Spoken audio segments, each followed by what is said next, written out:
देश के 78वें स्वतंत्रता दिवस पर सभी छत्तीसगढ़ वासियों को हार्दिक बधाई। हमें अपने जवानों के साथ अपने किसानों पर भी गर्व है। उनके श्रम से छत्तीसगढ़ महतारी का धान का कटोरा भरा पूरा रहता है।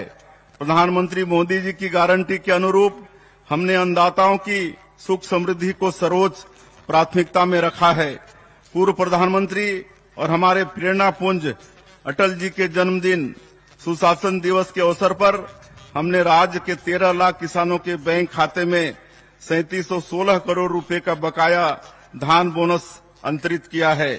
हमने अपने वादों को पूरा करते हुए 3100 रुपए प्रति क्विंटल की दर से और 21 क्विंटल प्रति एकड़ के मान से धान खरीदी की है।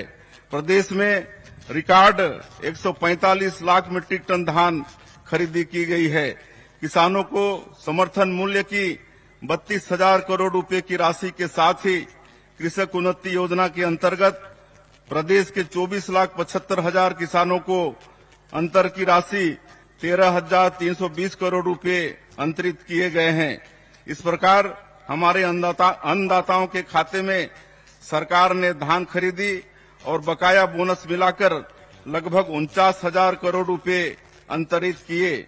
भूमिहीन किसानों को हमने दीनदयाल उपाध्याय कृषि मजदूर कल्याण योजना के अंतर्गत 10,000 रुपए वार्षिक सहायता देने का निर्णय लिया है।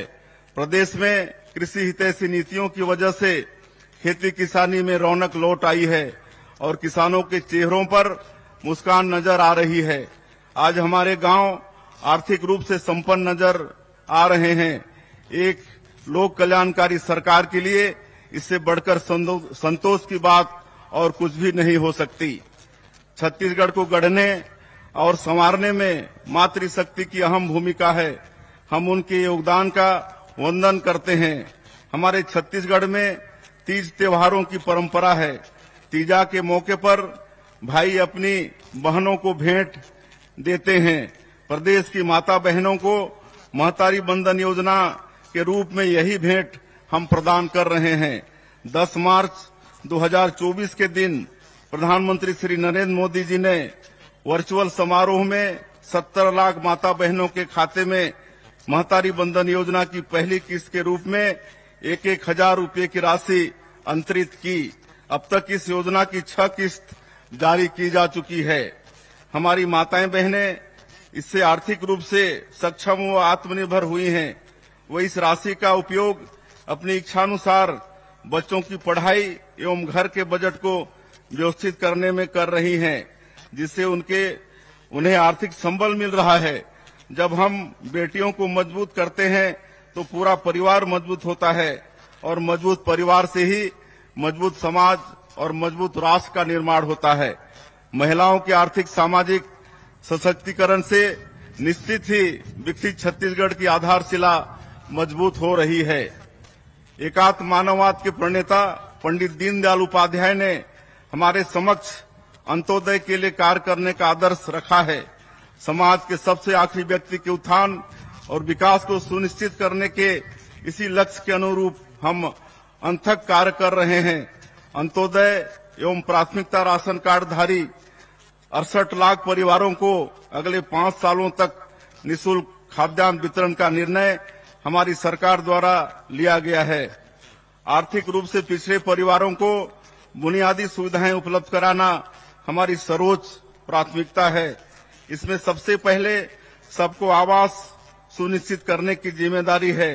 मैं पिछले 3 दशकों से विशेष पिछड़ी जनजाति पहाड़ी कोरवा के निकट संपर्क में रहा हूं। उनके करीब रहकर मैंने देखा है घास फूस के आवास में रहने वालों का दर्द क्या होता है।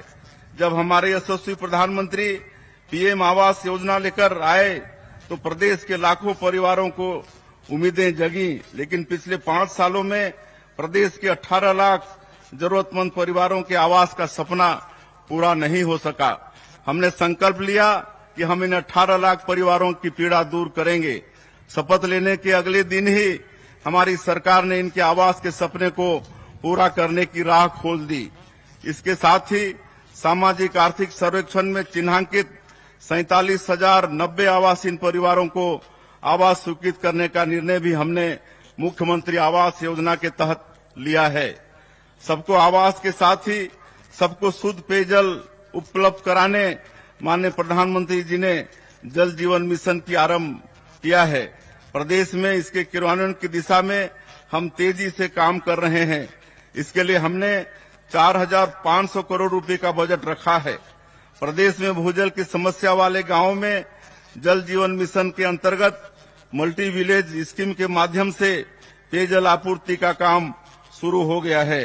फिलहाल राज्य के 18 जिलों में 70 मल्टी विलेज योजनाओं का काम आरंभ हो गया है। हमने छत्तीसगढ़ में 50 लाख ग्रामीण परिवारों को नल कनेक्शन प्रदान करने का लक्ष्य रखा था। मुझे खुशी है कि इसमें से 39,31,000 परिवारों में हम नल कनेक्शन उपलब्ध करा चुके हैं। हमारे ग्रंथों में सर्वे संतु निरामया की कामना की गई है। किसी तरह की बीमारी हो जाने पर सबसे ज्यादा चिंता आर्थिक रूप से कमजोर लोगों को उठानी पड़ती है। इसे देखते हुए प्रदेश में आयुष्मान भारत, प्रधानमंत्री जन आरोग्य योजना के साथ ही शहीद वीर नारायण सिंह स्वास्थ्य योजना लागू करने का निर्णय लिया गया है।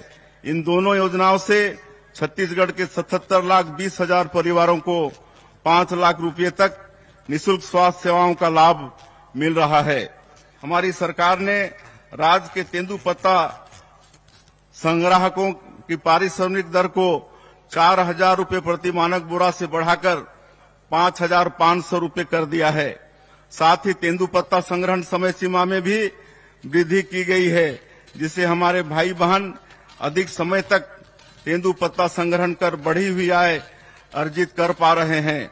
इस साल 13,05,000 तेंदुपत्ता संग्राहकों को कुल 855 करोड़ 80 लाख रुपए का भुगतान किया गया है।